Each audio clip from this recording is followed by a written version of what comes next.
বুঝি না, প্যারালাল বুঝি না। যেখানে সর্বপ্রথম কি করবে, টাচ করবে বা লাগবে, আমরা ওইখানে জিয়ার চেক দেবো। যদি দেখি যে ওইখানেও ওয়েল অথবা ওইখানেও মান কম, ওইখানেও আপ ডাউন করে, তাহলে আমার আর বুঝার বাকি থাকবে না যে আইসির বলে সমস্যা। এবার দেখলাম যে না, সর্বপ্রথম যেখানে টাচ করছে ওইখানে ঠিক আছে, তার মানে বল কি আছে, ঠিক আছে, আইসির বল, তখন আর আইসিকে উঠানো যাবে না।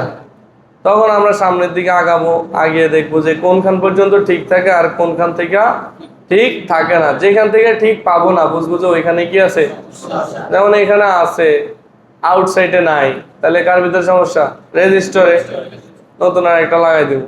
রেজিস্টরে এখানে আছে, এখানে আছে, এখানে আছে, এখানে নাই, তার মানে এই রেজিস্টরের সমস্যা। নতুন আর একটা লাগাই দিব।